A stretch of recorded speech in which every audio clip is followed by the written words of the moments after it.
Microfone aqui, já começamos com o microfone desligado. Então vamos lá, pessoal. Boa noite a todos.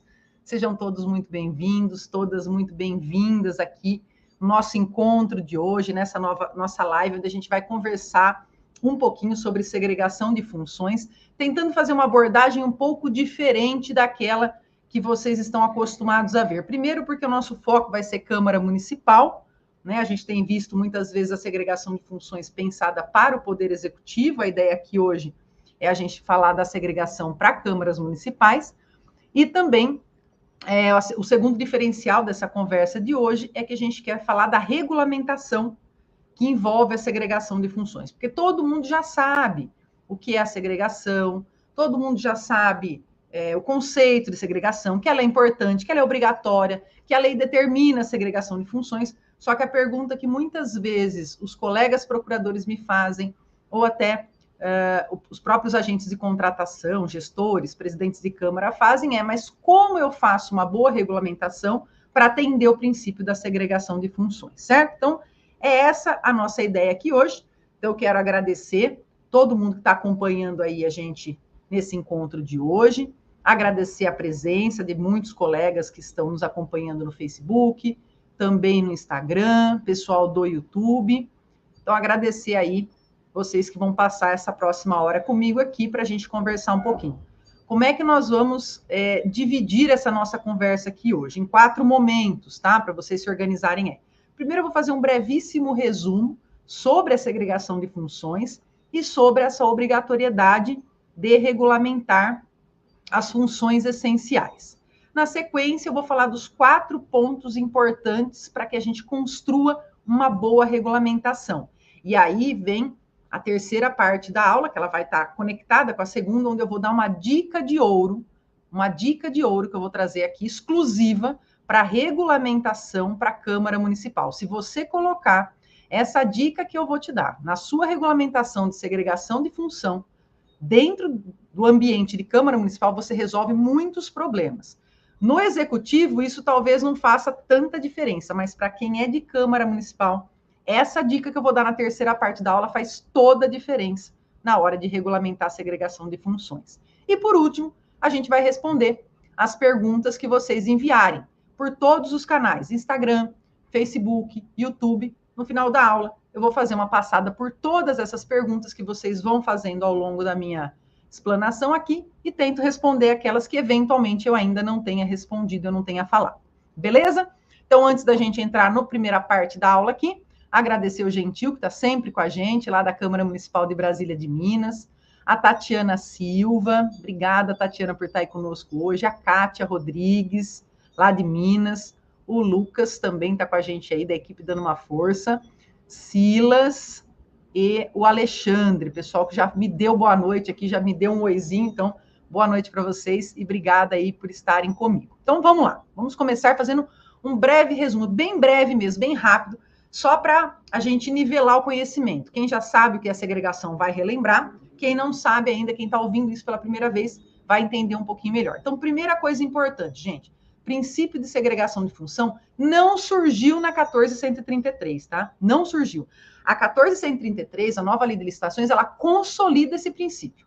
Ela traz de forma firme a ideia de que a gente precisa segregar funções dentro da administração pública. Mas não nasce na 14.133 essa ideia. Por quê? Ela vai vir expressa lá nos artigos 5º e no artigo 7º, parágrafo 1º, mas a segregação de funções, ela já existia desde sempre, desde, inclusive, de antes da Constituição de 88. Ela já estava dentro, né, ela já estava inserida em boa parte das regulamentações que tratam do controle interno na administração pública. Por isso que a gente sempre vê muito a ideia de segregação de funções vinculada à ideia de controle interno, tá? Então, a ideia de segregação de funções, ela nasce lá atrás, quando a administração pública se torna uma administração mais gerencial, mais eficaz, mais eficiente, pelo menos na teoria, né? Ela quer esse objetivo, e a partir disso se cria a ideia de segregar funções, para a partir dessa segregação de funções, você ter um processo mais rápido e mais eficiente e menos suscetível de riscos, onde você envolva mais pessoas na construção de um processo para você ter menos o risco de menos erros durante esse processo, tá? O que a 14.133 lá em 2021 faz é consolidar e dizer, olha, aqui dentro de compras e contratações, segregação de funções para nós é um princípio essencial. Você não pode comprar, você não pode contratar se você não segregar a função. Então foi isso que a 14.133 fez. Ela trouxe de forma direta a segregação como um princípio para dentro das compras e das contratações, tá? Então, quando a gente fizer a leitura do artigo 5º da 14.133 e do artigo 7º, parágrafo 1º, a gente vai entender, vai conseguir enxergar ali que para a lei de licitações, a segregação de funções é aquela ideia de separar funções suscetíveis de risco, que isso a gente já via na administração pública, evitando com isso, o objetivo da lei, quando traz a segregação, é evitar o acúmulo de funções por parte de um mesmo servidor com o objetivo de reduzir os riscos. Que riscos? Riscos de erros, que a gente pode errar. E quando tem mais de uma pessoa acompanhando um mesmo processo, quando um erra, o próximo consegue muitas vezes verificar esse erro. E antes do processo chegar lá na fase final, a gente já consegue consertar eventual equívoco que tenha acontecido. Que mais? Para que mais que serve o princípio de segregação de funções dentro da 14.133? Evitar ocultação de erro. Porque muitas vezes o agente de contratação, a equipe de apoio, quem está operando ali o processo, ele erra de boa fé. Ele erra sem querer. Ele erra sem o intuito de causar um dano. Mas quando ele verifica que ele errou, ele tenta ocultar esse erro. E aí, quando isso acontece, se você tem a segregação de funções bem construída, você vai evitar essa ocultação. Então, veja que eu tenho duas situações. Uma é um agente, seja ele quem for, um servidor que atua com compra, ele comete um erro e ele nem percebe que ele errou. E esse erro vai para frente, o próximo da fila aqui, o próximo servidor já verifica esse erro e devolve para que seja corrigido. Eu evitei um dano processual. A segunda situação é, o servidor comete um erro e ele vê que ele cometeu erro. E por qualquer motivo ele prefere ocultar isso. Ele pensa, é uma coisa menor, não vai causar dano nenhum, ninguém precisa saber que eu errei. E ele oculta isso. Então, o fato de você ter a segregação de funções vai evitar também essa ocultação. Às vezes não é de má fé, mas simplesmente porque a pessoa não quer ser punida ou porque ela nem imagina que aquilo possa causar um dano. Então, ela só fala, isso aqui não vai dar problema, vamos seguir assim mesmo. Então, a próxima pessoa da segregação vai verificar e, de novo, vai corrigir. Então, a gente evita erros de boa fé, a gente evita eventual ocultação de erros e a gente pode evitar também duas coisas que aí tem um pouco mais de má fé envolvida, né? Que é o conflito de interesses. Às vezes, um servidor, quando ele está tocando aquele processo, ele acaba criando algum tipo de envolvimento pessoal, às vezes com um dos fornecedores, às vezes com o próprio processo em si. E se eu tenho outras pessoas ali dentro, ele pode se afastar e o processo segue normalmente. Se ele é o único que faz tudo, o processo fica travado. Se surge um conflito de interesses, o processo fica travado ali. Ou, a mais grave das situações, é o objetivo de evitar mesmo a ocorrência de uma fraude, de uma ilicitude, né? Porque também temos que considerar aí que dentro da administração pública a gente tem, sim, servidores que agem de má fé. Infelizmente, em todos os lugares a gente tem, e na administração pública nós também temos isso, né? As pessoas que acabam agindo de má fé. E aí a segregação de funções também vai evitar que aquela pessoa que eventualmente está direcionando um processo, que eventualmente está criando algum tipo de artifício dentro do processo que seja ilícito, que ela consiga prosseguir com isso. Então, a segregação de funções vai vir apontar aquilo e aquilo vai ter que voltar para ser corrigido, tá? Então, são esses 4 objetivos que a nova lei tem quando ela traz lá do controle, lá das normas e das regras de controle, o princípio da segregação aqui para dentro da lei de licitações, com o objetivo de cuidar da moralidade administrativa, da isonomia e da legalidade. O princípio de segregação, da segregação de funções, pessoal, ele não é absoluto. E aqui eu já começo a entrar em algo que interessa muito para as câmaras municipais. Quando a gente trata da segregação de funções, muitas vezes nós vamos ter que olhar esse artigo 5º e esse artigo 7º, parágrafo 1º, numa leitura sistemática com o artigo 22 da LINDB, da Lei de Introdução às Normas e Direito Brasileiro. O que o artigo 22 da LINDB traz para nós? Ele diz, olha, quando a fiscalização, quando um órgão de controle ele for controlar, ele for fiscalizar um gestor ou um órgão público, ele tem que considerar a realidade daquele órgão, as dificuldades que aquele gestor encontrou durante os processos nos quais ele teve que atuar, nos quais ele teve que decidir, né? Então, esse artigo 22 da LINDB é ele que vai, juntamente com o 5º e o 7º parágrafo 1º da Lei de Licitações, nos dar a ideia de que o princípio da segregação de funções não é um princípio absoluto. Por quê? Porque a ideia é conseguir separar todas as etapas do processo na mão de agentes diferentes. Essa é a ideia do princípio de segregação de funções. Porém, quando eu aplico o 22 da LINDB, da Lei de Introdução às Normas de Direito Brasileiro, eu tenho que olhar para a realidade concreta de cada Câmara Municipal, até aquelas menores, que às vezes não tem nenhum servidor público que não seja comissionado, não tem nenhum servidor efetivo, e eu tenho que aplicar o 5º e o 7º parágrafo 1º. Então, nesse momento, eu vou fazer essa análise da realidade fática daquele gestor, da realidade fática daquele órgão, para, a partir dali, aplicar da forma que é possível o princípio da segregação de funções, que é nesse sentido que a gente fala que ele vai ser relativizado, que ele não é absoluto, que ele vai ser relativo. E aí, claro, o gestor ele vai adotar medidas para que, com o tempo, ele consiga construir uma segregação de funções cada vez mais eficiente, mais sólida. Mas a gente sempre vai olhar o caso concreto e a realidade que a gente tem ali na nossa Câmara Municipal, que o nosso gestor tem, qual é a equipe que ele tem, quantos comissionados ele tem, quantos efetivos ele tem, esse efetivo que ele tem condição de executar as atribuições que estão sendo imputadas a ele tem conhecimento técnico, ele tem conhecimento prático para fazer isso, tudo isso, porque às vezes você também tem. Aí eu tenho 3 servidores efetivos aqui, mas que nunca trabalharam com compras e contratações e que não têm a menor facilidade com isso, que não tem ali o perfil para ser um agente de contratação, por exemplo. Como é que você faz? Né? Você tem que treinar, você tem que capacitar, e até lá, como é que você vai lidar? Você para todas as compras e contratações, porque você não consegue segregar a função da forma com que a lei quer?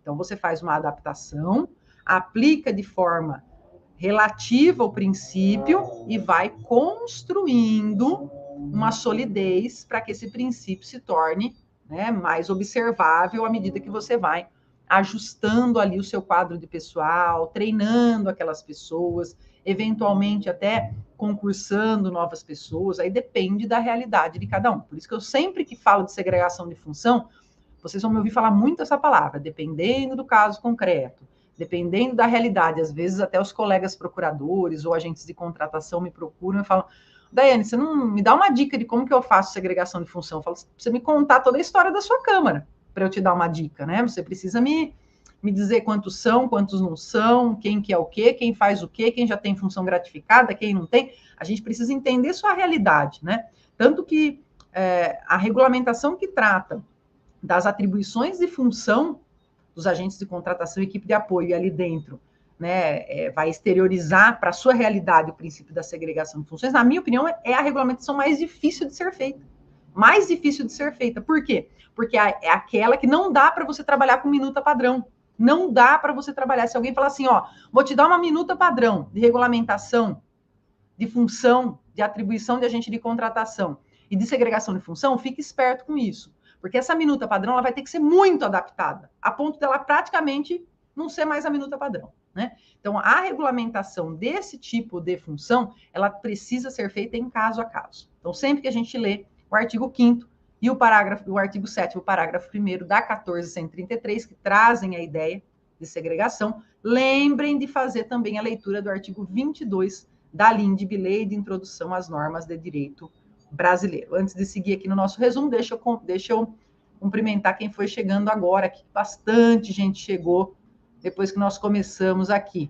Então, o Wagner, de Câmara de Xaxim, o Sérgio Bevilacqua, boa noite, Sérgio, Silmax, Ellen Erotildes, olá, Erotildes, seja bem-vinda, o Valdério, quem mais está aqui com a gente? A Sara, Eliseu, pessoal de Juru, Paraíba, muita gente de Minas Gerais, Santa Catarina, doutor Érico, meu colega procurador da Câmara de Monte Castelo, satisfação tê-lo comigo aqui hoje, doutor, muito obrigada.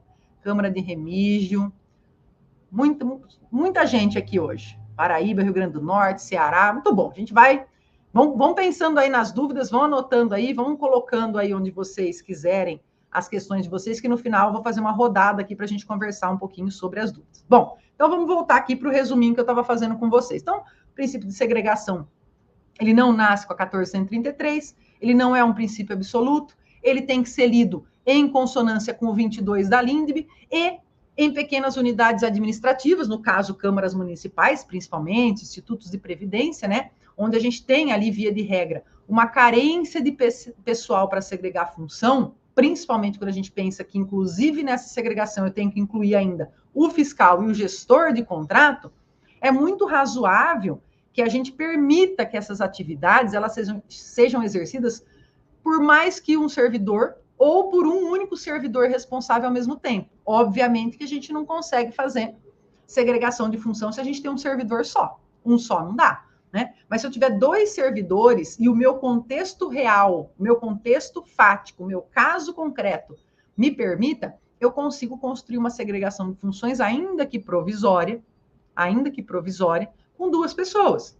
Sempre deixando claro ali para o gestor, né? Através, inclusive, de um memorando, de um e-mail interno, uma coisa que registre ali a sua posição, dizendo, olha, a gente vai fazer com 2 pessoas, que é o que nós temos aqui, a nossa realidade nesse momento é essa, a gente precisa fazer a lei ser utilizada da forma correta, então nós vamos segregar com 2, mas a alta gestão, né, a presidência, a mesa diretora precisam adotar providências para ampliar esse quadro, trazer eventualmente um comissionado, ou até trazer uma assessoria contratada para dar suporte para esse setor de compras que só tem 2 pessoas aqui, tá? Então, é razoável a gente permitir aí essas atividades exercidas por um único servidor, quando a gente não tem um quadro que nos permita fazer isso de forma diferente. Inclusive, tem um julgado já antigo, ele foi proferido ainda sob a égide da Lei 8666, do Tribunal de Contas do Estado do Mato Grosso,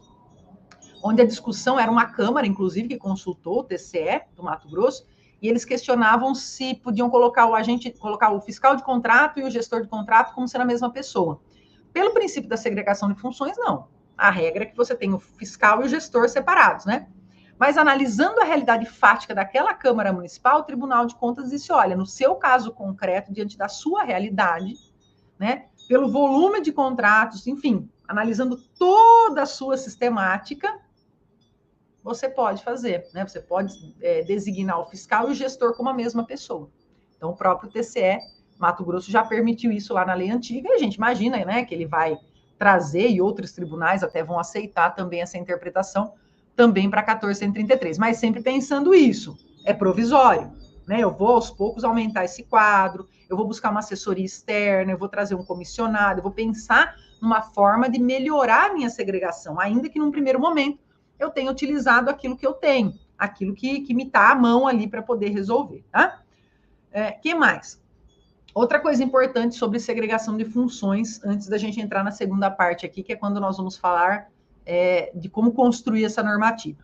Apesar da diretriz normativa, que está lá na 1433, indicar a necessidade de que os agentes públicos eles sejam designados para todas as funções essenciais, preferencialmente para os efetivos e os empregados públicos, nós já tivemos também decisão autorizando aí a utilização do comissionado. O TCE Paraná já se manifestou sobre isso e expediu uma orientação no sentido de que se o município, nesse caso foi para um município, a consulta não foi para a Câmara, foi para o município, mas ele aplica-se também para as câmaras, né? Se o município não tiver condições de dar atendimento à lei imediatamente, ele pode justificar, fundamentando, né?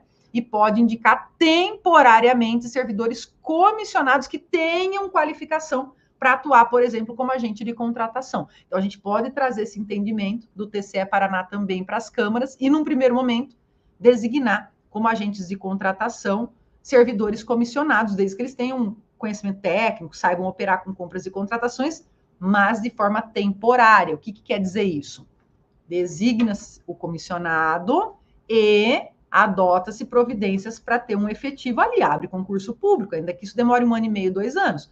Mas você consegue mostrar para o Tribunal de Contas que está tendo um movimento, porque todos sabemos, né, porque a realização de um concurso público não acontece do dia para a noite, a gente precisa abrir um procedimento, instaurar uma comissão, criar ali o edital, contratar eventualmente uma empresa que vai fazer aquele concurso, depois realizar a prova, corrigir, tem todas as etapas até que a gente tenha efetivamente a pessoa que passou nesse concurso trabalhando. Isso pode demorar 6 meses, 1 ano e meio. Nesse período, é razoável admitir que um comissionado faça a função de agente de contratação, tanto para município quanto para a Câmara. TCE Paraná já se manifestou nesse sentido. Cuidado, por quê? É temporário e mediante justificativa fundamentada. Não vai simplesmente pôr o comissionado lá e vida que segue, não adota nenhuma providência, não faz nada, não justifica nada e depois reclama a hora que o tribunal apontar. Então, toma muito cuidado com isso, tá? Muito cuidado mesmo. Detalhe, o TCE Paraná, nesse julgado, deixou claro que o servidor comissionado, quando ocupar essa função, ele não pode ser gratificado.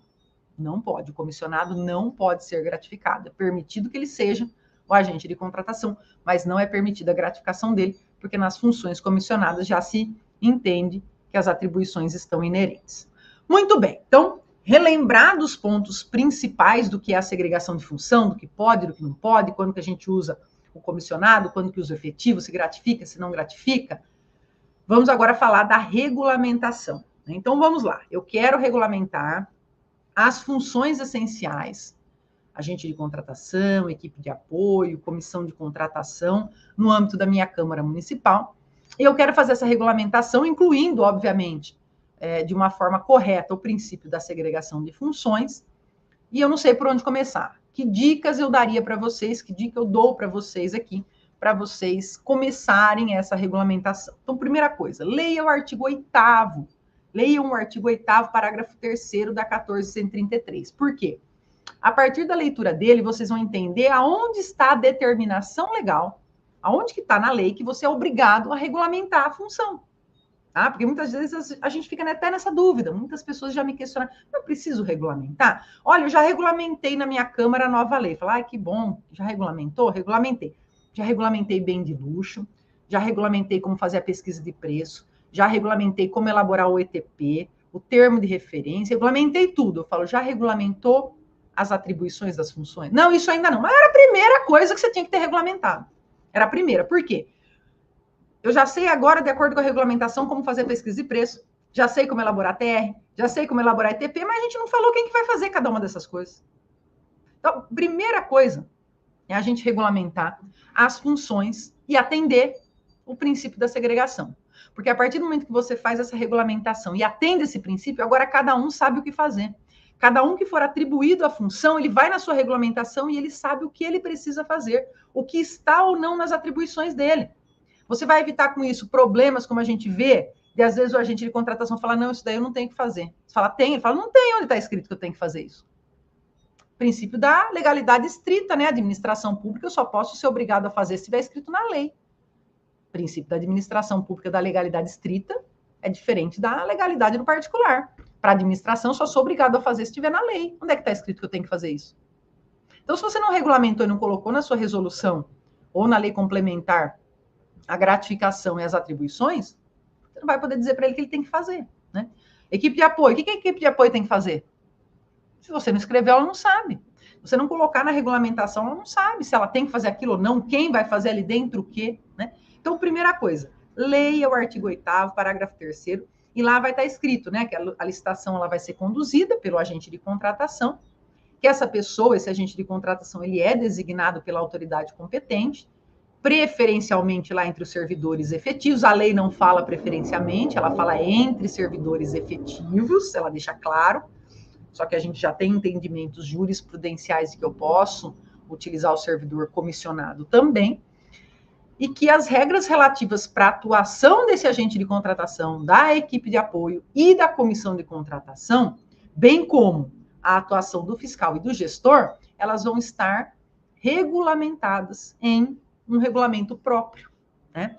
E veja que interessante, o parágrafo 3º, ele ainda traz para a gente o seguinte, ele fala nesse regulamento, ele traz uma única coisa que é obrigatória que tenha nesse regulamento. Ele fala, nesse regulamento, quando você for regulamentar as regras para a atuação do agente de contratação, da equipe de apoio, da comissão de contratação, do fiscal e do gestor, tem uma coisa que você é obrigado a colocar, que essa galera toda, eles devem ter possibilidade de contar com o apoio do órgão de assessoramento jurídico e do controle interno, né? Então, uma coisa que é obrigatório ter na regulamentação das funções é que o órgão de assessoramento jurídico entenda aí Procuradoria da Casa, Procuradoria Legislativa, e que o controle interno, eles estão à disposição para auxiliar esses servidores na consecução das funções deles, né? Então, isso é a única coisa que a lei determina, a única coisa que a lei obriga que tenha na regulamentação. Esse vínculo do órgão de assessoramento, da Procuradoria Jurídica, da Casa, Procuradoria do Legislativo e do órgão de controle interno, onde eles existirem, né? Eles são obrigados a dar suporte.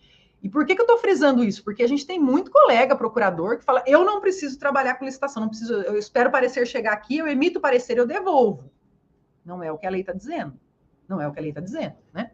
A lei está dizendo que nós, como procuradores, como órgãos de assessoramento jurídico, a gente pode ser consultado a todo momento pelo agente de contratação, equipe de apoio, comissão de contratação, fiscal de contrato e gestor de contrato, quando eles tiverem dúvida durante a atuação deles. Se eles tiverem dúvidas, eles têm o direito, não só o direito, o dever legal também, de enviar um memorando, enviar uma solicitação de assessoramento para o órgão, e a gente tem a obrigação de responder, né? Então, é importante constar isso na regulamentação.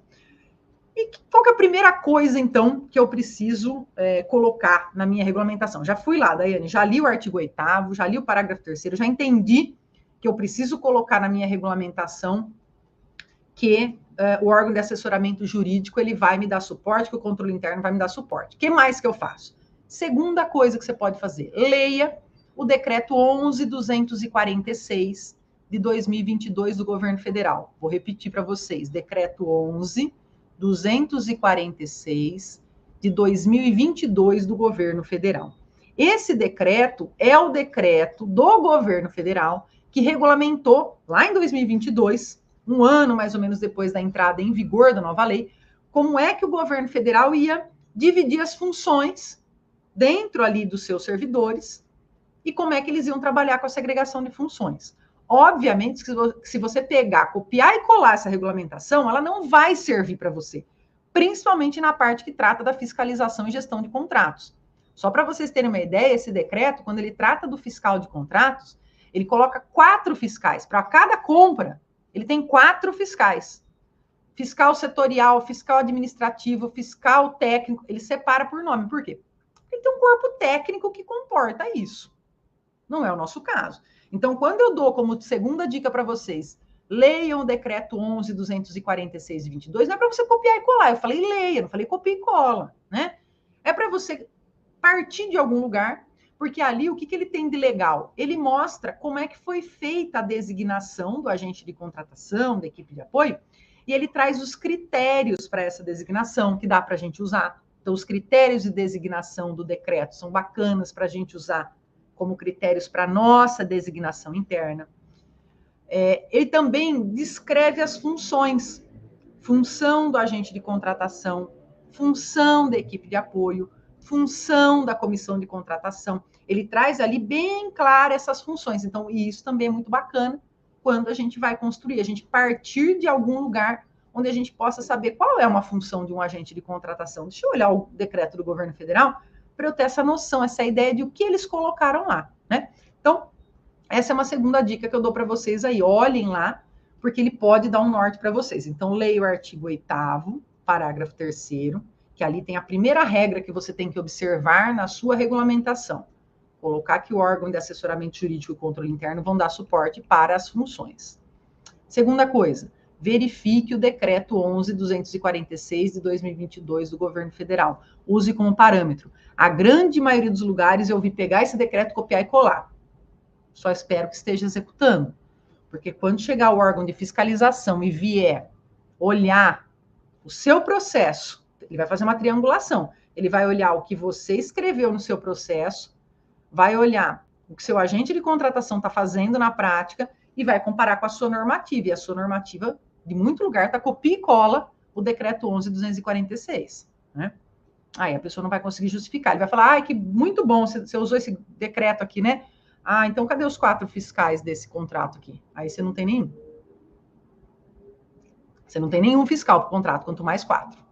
Né? Então toma cuidado. Usem a parte da designação, os critérios de designação, e usem a parte que traz ali o rol das funções. Isso é bem bacana. E veja, rol das funções do agente de contratação, da equipe de apoio e da comissão de contratação. Quando você for trabalhar com as atribuições do fiscal e do gestor, você pode usar como referência um decreto do governo federal, mas adaptando. Você vai ter que pegar as atribuições dos 4 fiscais, dos 4 tipos de fiscais que o governo federal criou, e você vai ter que eliminar e deixar só as atribuições do fiscal que você tem aí, que geralmente é o fiscal técnico, o fiscal executivo, a pessoa que vai acompanhar no dia a dia a execução do contrato, a pessoa que vai receber a mercadoria, a pessoa que vai conferir se o material chegou como foi comprado, a pessoa que vai acompanhar o técnico fazendo a manutenção do ar-condicionado, a pessoa que vai acompanhar o contrato de assessoria, enfim, o técnico operacional, aquele que está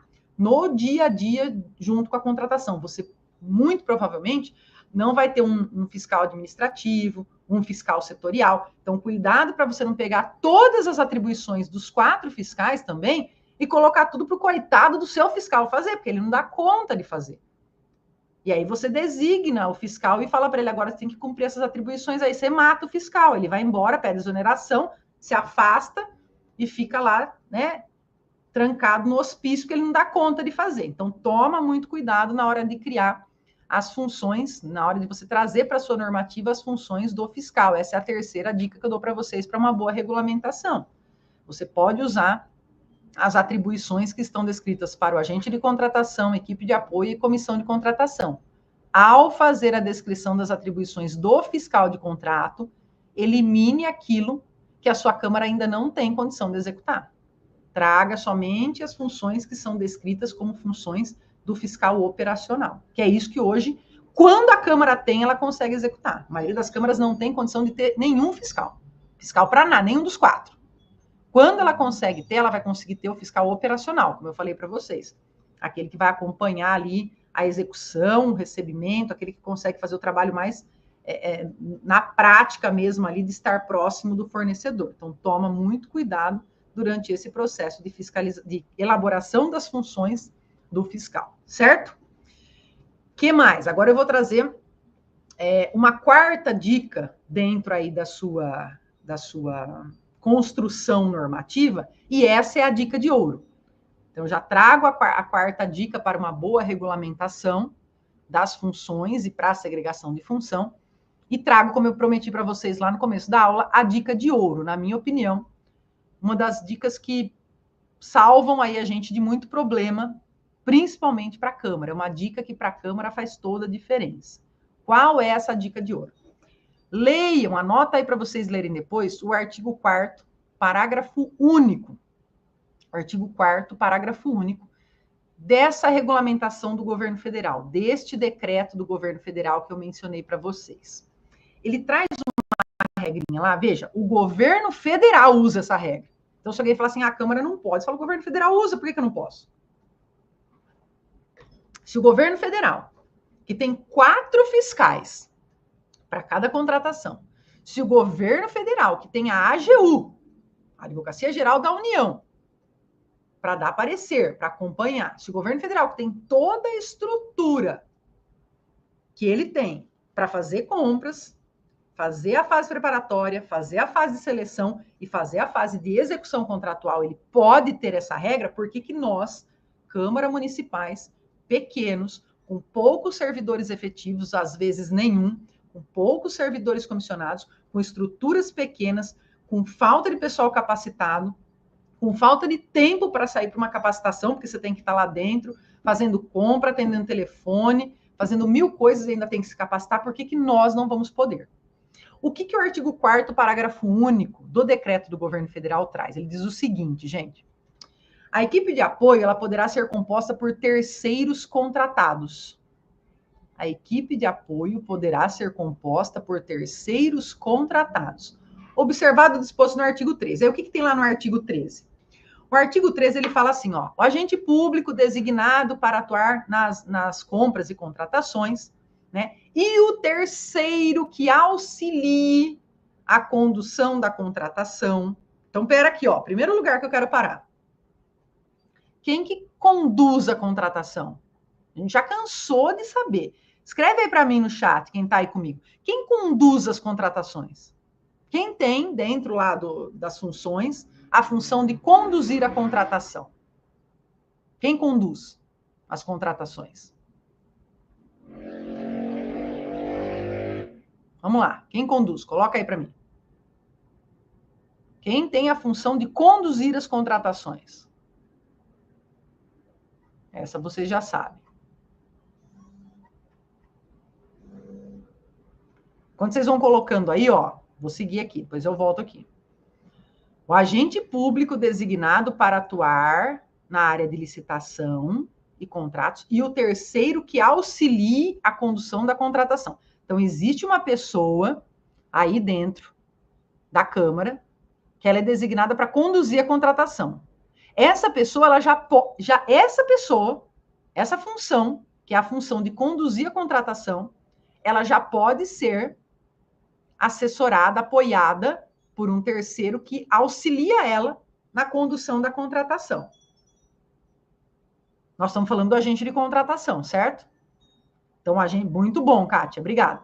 O agente de contratação é o cara que vai conduzir a licitação. Lá, se for um pregão, pregoeiro, né? Ele muda de nome, chama pregoeiro. Agora, se a gente estiver falando de concorrência, contratação direta, dispensa, inexigibilidade, beleza. Chama agente de contratação. Esse cara, ele vai conduzir a licitação. E ele pode ter um terceiro auxiliando ele na condução da contratação. O que mais que o artigo 13 fala? Na qualidade de integrante de equipe de apoio, de profissional especializado ou de funcionário ou representante de empresa que preste assessoria técnica. Então, o artigo 13, ele vai dizer o seguinte para a gente, o artigo 4º, parágrafo único, numa leitura conjunta com o 13, esses dois artigos são do Decreto 11.246 de 2022 do Governo Federal. Então, o que eu estou falando para você? Quando você for montar a sua regulamentação das funções e da segregação de função, você copia, agora sim, copia o artigo 4º, parágrafo único e o 13 da regulamentação do Governo Federal, e aí você vai trazer para sua Câmara o seguinte, ó, se você tiver gente suficiente, bacana, eu vou ter o agente de contratação que vai conduzir o processo e eu vou ter a equipe de apoio, elaborando a fase preparatória, depois auxiliando o agente de contratação na condução da fase externa. Então, estou falando lá da equipe de apoio montando ETP, montando o termo de referência, montando edital, aqui tudo a equipe de apoio que vai fazer. Quando você colocar na sua regulamentação o artigo 4º, parágrafo único e o 13, você vai estar dizendo o seguinte, que você pode contratar terceiros para auxiliar nesse trabalho. Por quê, gente? Quando eu dou exemplo em Câmara pequena, principalmente, a gente fala assim, ó, dá para fazer segregação de função com 2, né? Se você só tem 2, dá para fazer com 2. Não dá? Dá, na prática dá, no papel dá. Um vai ser o agente de contratação e o outro vai ser o membro da equipe de apoio. Tá bom, bacana. Como é que esse membro da equipe de apoio ele faz? Termo de referência, estudo técnico preliminar, monta edital, tudo sozinho. Como? Aí vem seu agente de contratação. Ah, mas tem pouca compra. A nova lei determina que todas as compras precisam ser processadas. Quem continua pegando 3 orçamentos, enfiando numa pastinha em L, vai tomar pau do tribunal. Então, se você vai comprar... deixa eu dar um exemplo aqui de uma coisa que a gente vai comprar agora, que vai precisar. Deixa eu pensar. Ah, eu vou comprar as plaquinhas novas para as portas dos vereadores novos que foram eleitos. Vai entrar um monte de vereador, 4, 5, na nossa Câmara lá são 7 vereadores novos. Eu preciso comprar as plaquinhas para colocar na porta. Vai dar, sei lá, talvez R$1.500, R$2.000 essas plaquinhas. Se você não regulamentou o 95, parágrafo 2º, você não vai poder fazer essa compra através de um adiantamento. Você vai ter que fazer um processo de dispensa. Ah, mas são só R$1.500. Vou cotar com 3 empresas, pego 3 orçamentos e compro com a de menor preço. Você vai tomar pau do tribunal. A 14.133 não te permite mais fazer isso. Você tem que fazer uma DFD para as plaquinhas, estudo técnico preliminar ou explicar, justificar a dispensa, do ETP, termo de referência para as plaquinhas, aviso de contratação direta das plaquinhas, disponibilizar por 3 dias no site, esperar as propostas, fazer a pesquisa de preço das plaquinhas, tirar o orçamento estimado, enviar isso para parecer jurídico se você não fez o ato que dispensa o parecer jurídico até determinado valor. Aí você vai mandar para empenho, liquidação e pagamento, aí você compra as plaquinhas. Então, você tem um agente de contratação para fazer compra de tudo. Ele vai comprar flor para posse, ele vai comprar plaquinha, ele vai comprar plaquinha de mesa, que vai também em cima lá das mesas. Se você vai... Muita Câmara está aumentando de 9 para 11, de 11 para 13 vereadores, aumentando a quantidade, tem que fazer lá, comprar móveis para o gabinete do vereador que vai chegar novo. Você precisa comprar água, você precisa comprar material de expediente para o final do ano, para o início do ano que vem. Você tem que comprar tudo. Você tem um agente de contratação e uma pessoa na equipe de apoio. Então, no papel, a segregação de função com 2 pessoas é joia. Mas, na prática, essas 2 pessoas quase se matam de trabalhar para dar conta de comprar tudo da forma correta. Porque se você continuar comprando, pegando 3 orçamentos, enfiando dentro de uma pastinha em L e rezando, aí é fácil. Agora, se ele está fazendo o processo corretamente com DFD para tudo, ETP, justificativa de dispensa de ETP, pesquisa de preço, com memória descritiva do cálculo e da metodologia utilizada para pesquisa de preço, nos termos do artigo 23, parágrafo 1º e parágrafo 2º. Não está fazendo pesquisa de preço só com 3 orçamentos, está fazendo da forma correta. Está fazendo estudo técnico preliminar, termo de referência nos termos lá do artigo 6º. Se ele está fazendo tudo isso para todas as compras, uma pessoa é pouco como agente de contratação para conduzir tudo isso, e uma pessoa é pouco como membro da equipe de apoio para fazer tudo isso. Então, o que você vai fazer agora? Opção A, se enforca, né? Sai correndo, pula da janela. Opção B, respira e utiliza o artigo 4º, parágrafo único, combinado com o 13 dessa regulamentação do governo federal. Traz para a sua regulamentação. Aproveita e faz uma regulamentação. Aproveita essa virada agora de presidente que vai ter e faça essa regulamentação. Explica a importância. Fala, né? Quem estiver fazendo um curso, uma formação, fala, olha, nós não fizemos ainda porque a gente não sabia. Agora eu estou fazendo um curso, eu estou fazendo uma formação, participei aqui de alguns eventos, e me disseram que precisa fazer. Então, presidente, você que está chegando novo, é importante fazer essa regulamentação aqui. E aí lá vocês incluem isso, pessoal. Procurador jurídico, meu colega, pelo amor de Deus, ajuda a equipe de compras. Muitas vezes é você que vai elaborar esse regulamento.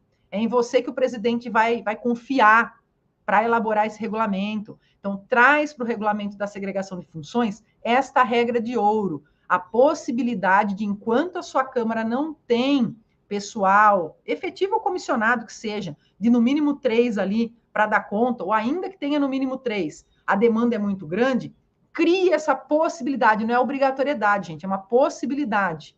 É uma abertura que você deixa ali para, no momento de desespero, você ter onde correr.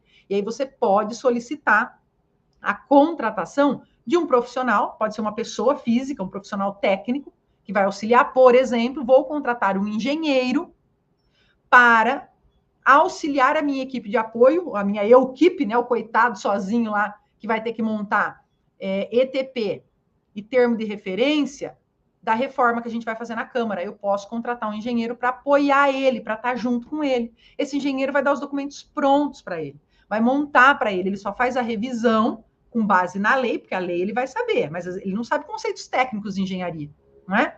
Então, aí ele vai precisar desse profissional ali. Então, ele pode contratar esse engenheiro para dar um suporte técnico para ele, para conseguir fazer essa compra ou essa contratação, montar esse termo de referência que vai lá depois, né? Esse mesmo engenheiro depois, ele pode seguir aqui na contratação ou ser contratado novamente para dar suporte lá para o seu fiscal de contrato.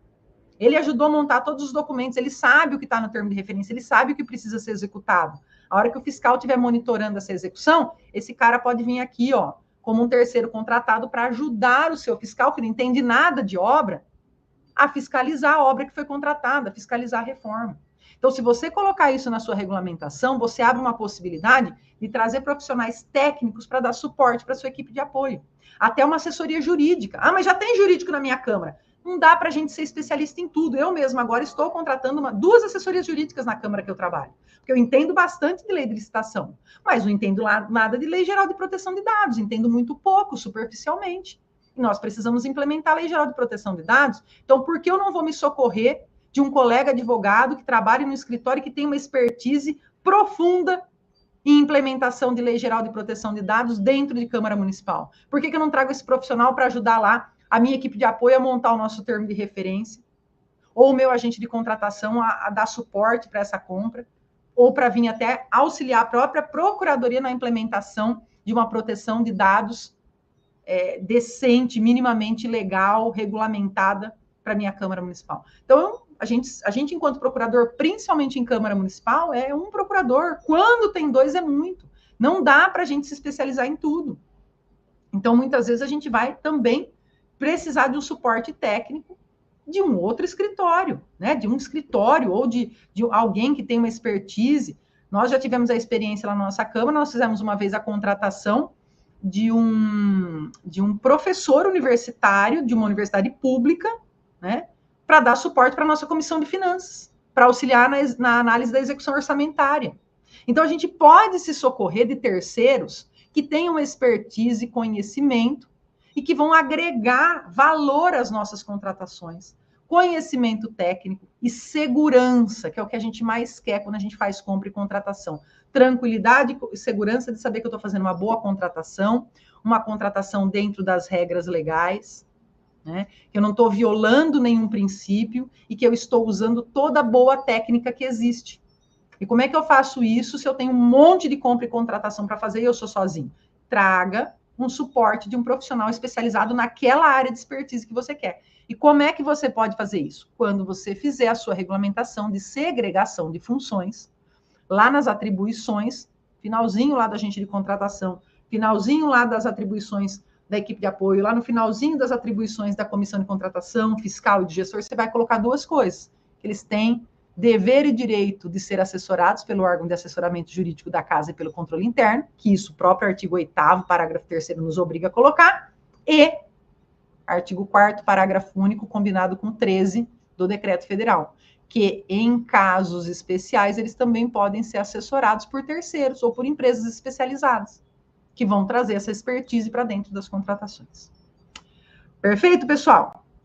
Então, essas eram as 4 dicas que eu queria dar para vocês, pensando na construção de uma normativa mais segura, de uma normativa que trouxesse para a gente elementos para facilitar a nossa vida no dia a dia, do nosso agente de contratação, a nossa mesma como procurador, quando a gente tem que dar parecer, o processo chegando muito mais bem elaborado, com mais segurança, uma construção mais sólida, o parecer fica muito mais simples de ser expedido, né? E, principalmente, eu queria trazer essa dica de ouro, que é o conteúdo que está lá no artigo 4º, parágrafo único, e no artigo 3º do Decreto Federal, Decreto 11.246, de outubro de 2022, do Governo Federal. Certo? Vamos agora para o nosso último bloco aqui, onde eu vou dar uma olhadinha no que vocês foram trazendo, para a gente ver se tem dúvidas, se tem alguma coisa que a gente possa conversar aqui e que eu não tenha falado ainda, tá?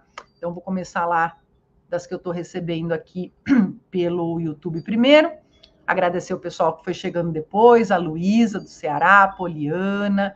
Oi, Débora, boa noite. A Débora trabalha comigo lá na Câmara de Américo Brasiliense. Tem nos ajudado sempre que precisa também com as compras e contratações lá. Obrigada, viu, Débora? Amanhã a gente se vê pessoalmente. O Ricardo, a Kátia, agente de contratação. O Eliseu já tinha cumprimentado. Vamos ver se tem perguntas aqui, pessoal. Deixa eu ver o que tem aqui que a gente possa conversar. Agentes de câmaras pequenas precisam e necessitam de contrato de equipe de apoio, não dá conta. É o que a gente estava falando, né, Wetzer? É isso mesmo.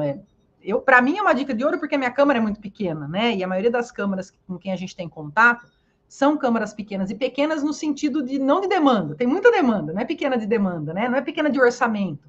É pequena mesmo de estrutura de pessoal. Primeiro, quantidade de pessoal. E segundo, pessoal qualificado. Porque às vezes você tem pessoas muito boas, muito interessadas, mas que não têm uma qualificação técnica. Você precisa formar aquela pessoa para ser um agente de contratação, formar aquela pessoa para atuar numa equipe de apoio. Enquanto ela é formada, o que eu faço?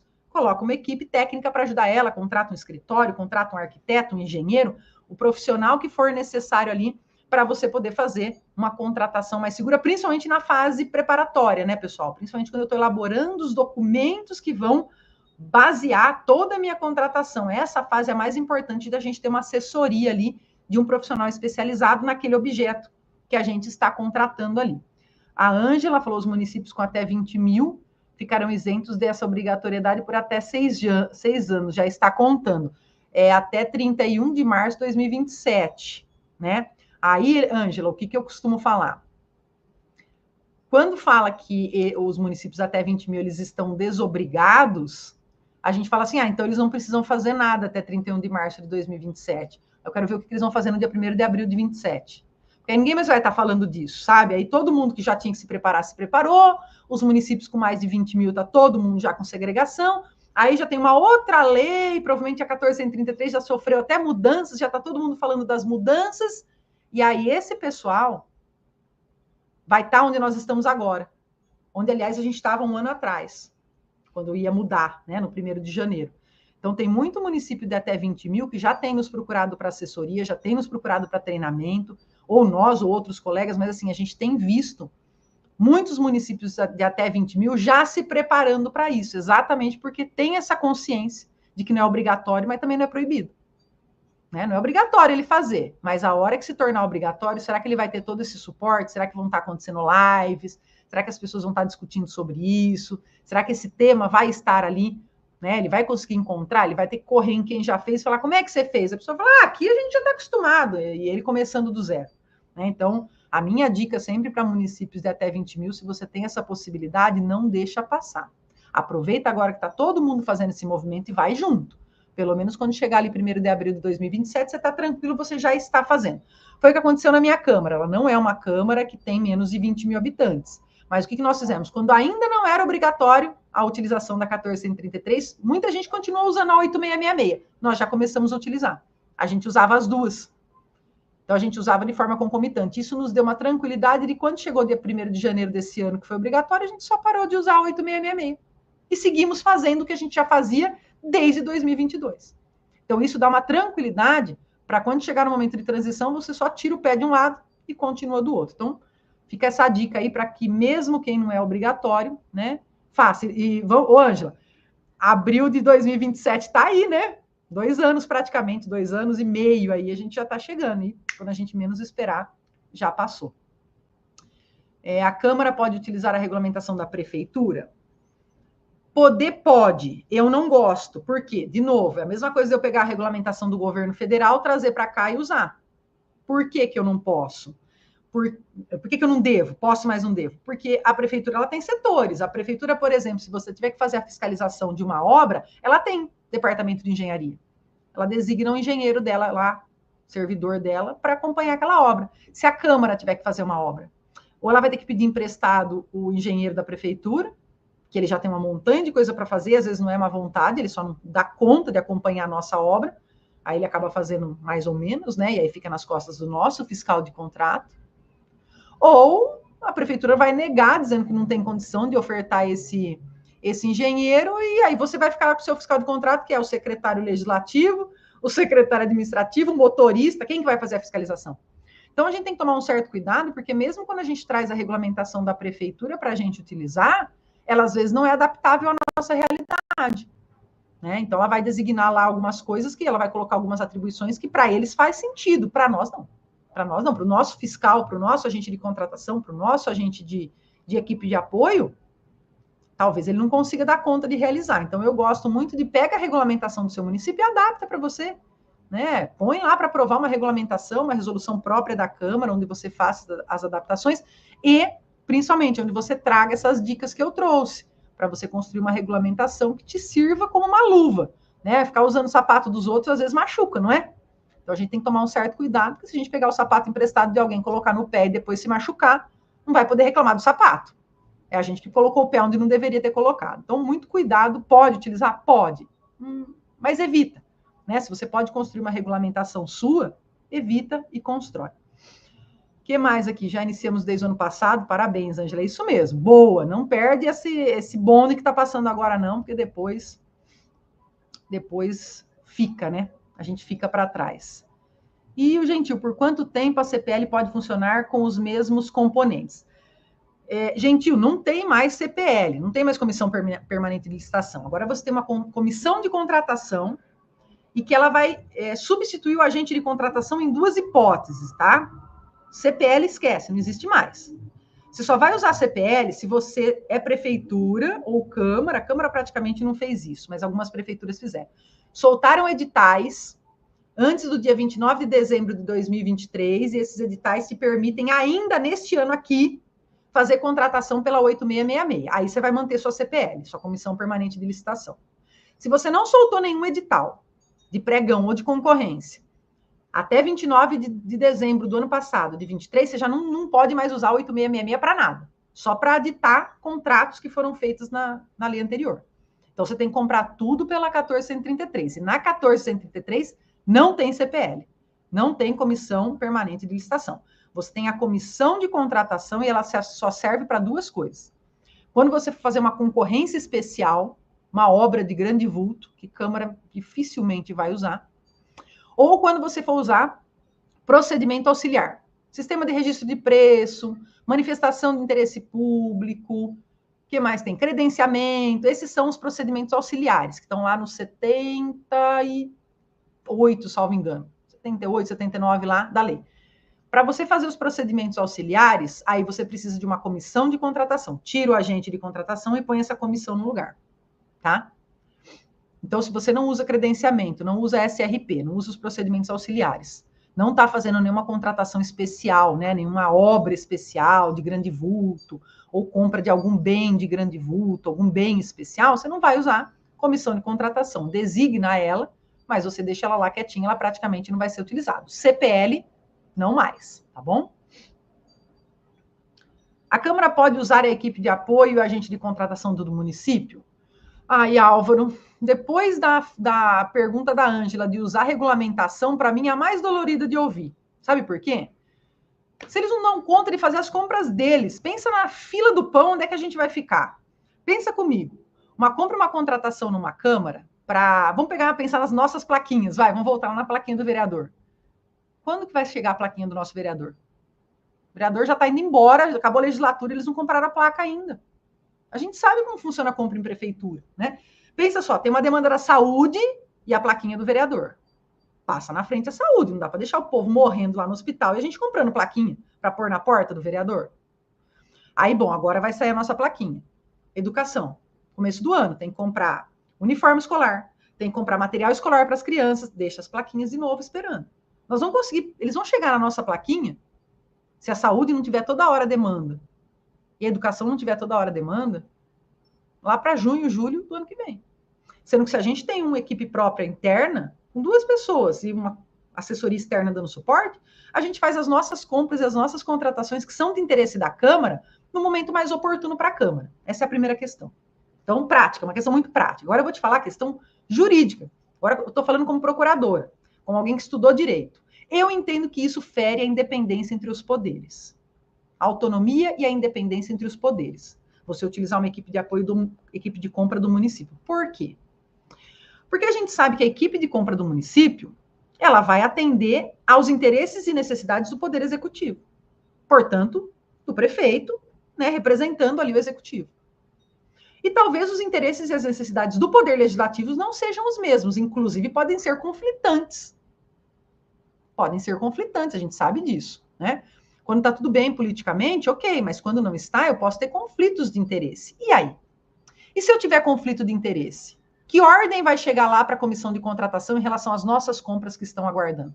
Compras, inclusive, vou te dar um exemplo onde isso poderia criar um problema. Nós fizemos uma contratação aqui neste ano de um advogado para assessorar uma SEI, ou CPI. Aqui na nossa Câmara chama SEI, mas algumas chamam CPI, né? Comissão Especial de Investigação, Comissão Especial de Inquérito. Por quê? Porque alguns vereadores entenderam que haveria obras ali que o prefeito executou e que poderiam ter algum envolvimento com corrupção ou coisa que o valha, e entenderam por bem investigar. Como a procuradoria é única e as demandas todas que eu tenho que atender não davam conta de eu acompanhar a comissão, o que eu sugeri? Eu recomendei no meu parecer que contratasse um escritório especializado em SEI, especializado em acompanhar comissões de inquérito e eu cuido do restante das demandas. Pareceres em projeto de lei, pareceres em processo de compra, continuei com o resto, e essa pessoa veio pontualmente para assessorar por 90 dias, 3 meses, a SEI, a comissão que vai investigar o prefeito.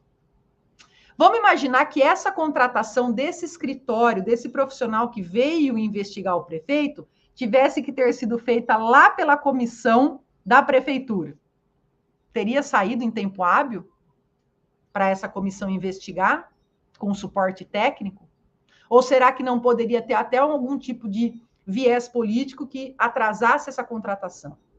Ah, professora Daiane, mas se isso aconteceu, aí tem que denunciar a polícia? Tem que denunciar, tem que adotar medidas, mas você concorda que se a gente tem uma comissão nossa de compras, se a gente tem o nosso agente de contratação, a nossa equipe de apoio, ele vai atender aos interesses do Poder Legislativo?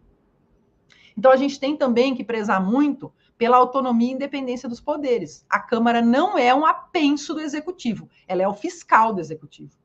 O Poder Legislativo e as compras do Poder Legislativo, elas têm um peso e uma importância enorme no Estado democrático de direito.